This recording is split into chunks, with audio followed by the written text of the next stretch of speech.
ఇవాళ మనకి మాట్లాడుకునే టాపిక్ ఏంటి అనంటే, మోకాళ్ళ గుజ్జు అనేది తగ్గుతూ ఉంటుంది. దానికి ఎటువంటి ఆహారం తీసుకోవాలనే దాని గురించి మాట్లాడుకుందామండి.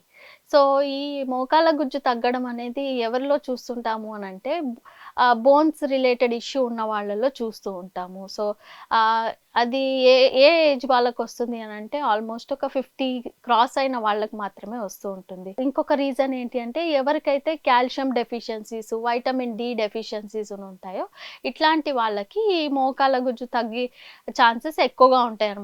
అంటే ఇప్పుడు మనం 50 క్రాస్ అయిన తర్వాత అవుతుందని మాట్లాడుకున్నాం కదా! ఇట్లాంటి వాళ్ళలో కాల్షియం, విటమిన్ డి తీసుకోని వాళ్ళలో ఇంకా త్వరగా అట్లా ఆ సిట్యుయేషన్ అనేది కనిపిస్తా ఉంటుంది. సో, ఈ ప్రాబ్లమ్ అనేది వచ్చిన తర్వాత ఎటువంటి డైట్ తీసుకోవాలి అనంటే, నార్మల్‌గా ఒమేగా 3 ఫ్యాట్స్ అనేవి ఉండే డైట్ తీసుకోవాలి. సో, ఒమేగా 3 ఫ్యాట్స్ ఎందులో ఉంటాయి? సబ్జా గింజలు లేదు అనంటే అవిసెలు వీట్లల్లో ఒమేగా 3 ఫ్యాటీ యాసిడ్స్ ఉంటాయి. అట్లాగే ఫిష్ ఎట్లాంటివి అనంటే సాల్మన్ అంటారు, మాకరిల్ అంటారు. ఇట్లాంటి ఫిషెస్‌లో కూడా ఒమేగా 3 ఫ్యాటీ యాసిడ్స్ ఉంటాయి. సో, ఇట్లాంటివి డైట్‌లో ఇన్కార్పొరేట్ చేసుకోవాలి. ఇది కాకుండా ఇప్పుడు ఫ్లాగ్ సీడ్స్, సబ్జా సీడ్స్ అని మాట్లాడుకున్నాం. ఫ్లాగ్ సీడ్స్ అంటే అవిసెలంటారు. సబ్జా సీడ్స్ అయితే అందరికీ తెలిసే ఉంటుంది. సో, ఫ్లాగ్ సీడ్స్‌ని ఏ విధంగా కన్జ్యూమ్ చేయాలి అనంటే, ఐదర్ పౌడర్ చేసి మజ్జిగలో కలుపుకొని తాగొచ్చు. లేదు అనంటే డ్రై రోస్ట్ చేసి నార్మల్‌గా మనం దోస గింజలు ఎలాగైతే తింటామో అలాగా ఫ్లాగ్ సీడ్స్‌ని కూడా కన్జ్యూమ్ చేయొచ్చు. ఏవన్నా డ్రై ఫ్రూట్స్‌తో పాటు. అలా కాకుండా ఓట్స్ అండి. ఓట్స్ చాలా హెల్ప్ చేస్తాయండి ఈ మోకాళ్ళ గుజ్జు అనేది పెరగడానికి. సో, ఓట్స్ అనేవి ప్లెయిన్ ఓట్స్ తెచ్చుకోండి. నైట్ మిల్క్‌లో సోక్ చేసి ఎర్లీ మార్నింగ్ బ్రేక్‌ఫాస్ట్ కిందకి ఒక ఓట్స్, డ్రై ఫ్రూట్స్ మిక్స్ ఇంకేదైనా ఫ్రూట్ మీకు ఇష్టమైన ఫ్రూట్ ఇన్కార్పొరేట్ చేసుకొని ఒక మంచి ఫుల్ ఫ్లెడ్జ్డ్ బ్రేక్‌ఫాస్ట్ మీల్ తిన్నట్టయితే ఇది కూడా మీ మోకాళ్ళ గుజ్జు పెంచడానికి హెల్ప్ అవుతుంది. అట్లా అట్లా కాకుండా ఇంకా 50 ఇయర్స్ ఉన్నవాళ్ళు అని మాట్లాడుకున్నప్పుడు, సో, ఎవరైతే ఎక్కువ సేపు నించోవడము, ఎక్కువ సేపు కూర్చోవడం అనేది చేస్తారో వాళ్ళల్లో గూడా ఈ ప్రాబ్లమ్ అనేది ఎక్కువగా కనిపిస్తుంది. సో, లాస్ట్‌కి ఆప్షన్ వచ్చేసి నీ రీప్లేస్‌మెంట్ అనేదే కనిపిస్తుంది. కాకపోతే అది చేయకుండా కొంచెం ప్రియార్‌గా మనము ఇట్లాంటి డైట్ ఇన్కార్పొరేట్ చేసుకున్నట్టయితే ఆ ప్రాబ్లమ్ అనేది త్వరగా రాదు. దాని తర్వాత కాల్షియం, వైటమిన్ డి అని మాట్లాడుకున్నాం కదా! సో, కాల్షియం ఎక్కువగా మనకి బాయిల్డ్ ఎగ్, మిల్క్ అండ్ తర్వాత ఆహ్, ఆహ్, ఆహ్, ఆకుకూరలలో ఎక్కువ కనిపిస్తుంది. సో, స్పినాచ్, పాలకూరలో కూడా కాల్షియం ఎక్కువగా ఉంటుంది. యూజువల్లీ మనకి ఏమంటారు వైటమిన్ డి ఎప్పుడైతే బాడీలో సరిగ్గా లేనప్పుడు కాల్షియం అనేది సరిగ్గా అబ్జార్బ్ అవ్వదు.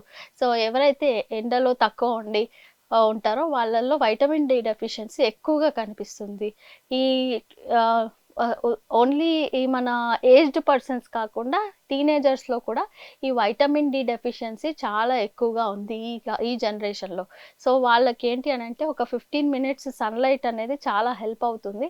So, at least 15 minutes to 20 minutes సన్‌లైట్‌లో స్పెండ్ చేస్తే మీకు వైటమిన్ డి అనేది పొందుతారు. ఇప్పుడు ఉన్న కాల్షియం మనకి బాయిల్డ్ ఎగ్స్ నుంచి వస్తుందని చెప్పాను కదా! ఎప్పుడైతే మీరు బాయిల్డ్ ఎగ్స్ కన్జ్యూమ్ చేస్తారో దాంతో పాటు ఒక గ్లాస్ ఆఫ్ మిల్క్ కన్జ్యూమ్ చేస్తే గనుక మీకు కాల్షియం అందుతుంది. అండ్ 15 మినిట్స్ సన్‌లైట్‌లో కూర్చున్నట్టయితే ఆ డి యాడ్ అయ్యి అబ్జార్ప్షన్ అనేది ప్రాపర్‌గా అవుతుంది బోన్స్‌కి. సో, మీ బోన్స్ కూడా స్ట్రాంగ్ అవుతాయి.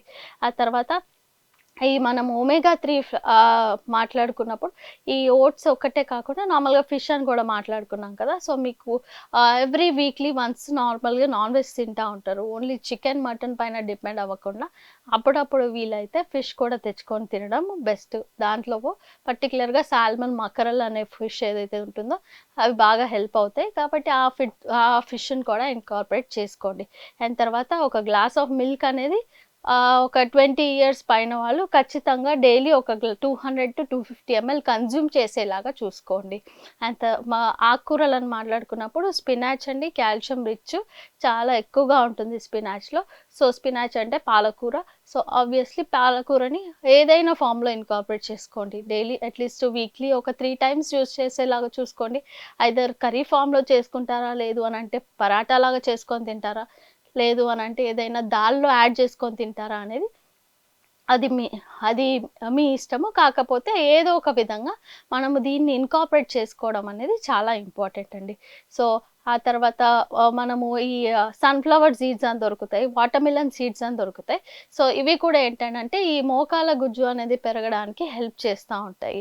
ఓకే. ఆ తర్వాత మనకి మజ్జిగ ఇప్పుడు కొంతమంది మిల్క్ అనేది కన్జ్యూమ్ చెయ్యరు. అట్లాంటి వాళ్ళకి ఏంటి అనంటే మనకి రాగి. సో, రాగి గూడా గుడ్ సోర్స్ ఆఫ్ కాల్షియం అనమాట.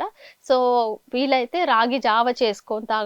లేదు అనంటే రాగి రోటీ చేసుకొని తినడము. లేదు అంటే రాగి ముద్ద చేసుకొని తినడము. ఏదో ఒక విధంగా రాగులనేది డైలీ కాకపోయినా అట్‌లీస్ట్ వారానికి ఒక 2 ఆర్ 3 టైమ్స్ ఇన్‌కార్పొరేట్ చేసుకుంటే మంచిది. సో, మనము 50 ఇయర్స్ పైబడిన వాళ్ళకని మాట్లాడుకున్నాం కదా! వాళ్ళకి కొంచెం అరుగుదల అనేది తక్కువుంటుంది. సో, అరుగుదల తక్కువున్నప్పుడేంటంటే, కొంచెము high fats, high fibre, high protein అనేది వాళ్ళు డైజెస్ట్ చేసుకోలేరు. కాబట్టి వీళ్ళకిప్పుడు కాల్షియం, వైటమిన్ డి అవసరం కాబట్టి, మోస్ట్‌లీ వాళ్ళకి సప్లిమెంట్స్ ఇస్తా ఉంటారు. సో, ఆ సప్లిమెంట్స్ పైనే డిపెండ్ అవ్వకుండా, ఇప్పుడు మనం అనుకున్న రాగి జావ అదైతే ఈజీగా కన్జ్యూమ్ చేయగలుగుతారు. సో, రాగి ముద్ద గూడా ఈజీగా కన్జ్యూమ్ చేయగలుగుతారు.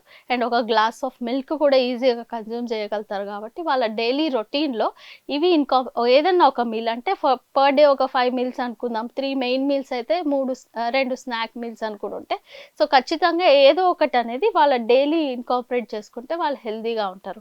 డ్రై ఫ్రూట్స్ అని మాట్లాడుకున్నప్పుడు మనము ఫ్లాక్స్ సీడ్స్, సబ్జా seeds, sunflower seeds, watermelon seeds అని మాట్లాడినాం కదా! ఇది అంతా ఒక సీడ్ సైకిల్ పద్ధతిలో ఎర్లీ మార్నింగ్ ఎంప్టీ స్టమక్‌లో ఆ సీడ్స్ ఏవైనా నైట్ సోక్ చేసి ఎర్లీ మార్నింగ్ లేవగానే కొన్ని తినేసి కొంచెం వాక్ చేస్తే బెస్ట్ అనమాట. సో, ఈ మోకాల గుజ్జు తగ్గుతున్న వాళ్ళు ఏంటంటే కాస్త రెస్ట్ తీసుకోవడం అనేది చాలా ఇంపార్టెంట్. సో, కంటిన్యూయస్‌గా నించోవడము, కంటిన్యూయస్‌గా కూర్చోవడం అనేది చేయొద్దు. ఫిజికల్‌గా కొంచెం యాక్టివ్‌గా ఉండేలాగా ప్ర ప్ర పార్టిసిపేషన్ కొంచెం ఫిజికల్ యాక్టివిటీస్‌లో ఉండాలి. అండ్ తర్వాత ఆహ్, చాలా అంటే ఈ మధ్య సోషల్ మీడియా అనేది చాలా పెరిగిపోయింది గాబట్టి ఏదైనా ఇన్ఫర్మేషన్ మనకి చాలా దొరుకుతుంది యూట్యూబ్‌లలో, ఇన్‌స్టాగ్రామ్‌లో. కాకపోతే ప్రతీదీ నమ్మొద్దండి. ఇప్పుడంటారు బెండకాయ గుజ్జు తినడం వల్ల మనకి మోకాల గుజ్జు పెరుగుతుంది అనేసి, తర్వాత ఇంకా అలా చాలా ఉన్నాయి. సో, దీనివల్లే అవుతుందనేసి ఎక్కడ ఇంకా సైంటిఫికల్లీ ప్రూవెన్ లేదు. సో, కాకపోతే ఏంటి అనంటే కొంచెం హెల్ప్ చేస్తుంది అయ్యుండొచ్చు. కానీ పర్సన్ టు పర్సన్ అనేది డిఫరెన్స్ ఉంటదనమాట. ఎవరికి ఎలా పనిచేసింది, ఎందుకు పనిచేసింది అనంటే, సో, వాళ్ళ ఎక్స్‌పీరియన్స్ వాళ్ళు షేర్ చేస్తారు తప్పితే, సో, ప్రతీదీ మనం గుడ్డిగా ఫాలో అవ్వడం అనేది తప్పండి. సో, కొంచెం ఎవరైనా ప్రొఫెషనల్ డైటీషియన్‌ని కలిసి తెలుసుకొని ఏం తినాలి అని ఫాలో అయితే మంచిది. సో, ఇప్పుడు మనం చెప్పిన పద్ధతిలో డైట్ ఫాలో అయితే మనకి కాల్షియము, వైటమిన్ డి, తర్వాత ఒమేగా 3 ఫ్యాట్స్ తీసుకున్నట్టయితే మనకి మోకాళ్ళ గుజ్జు తగ్గడం అనేది ప్రాసెస్ డిలే అయ్యి మనము కొంచెం హెల్తీగా ఉంటాం.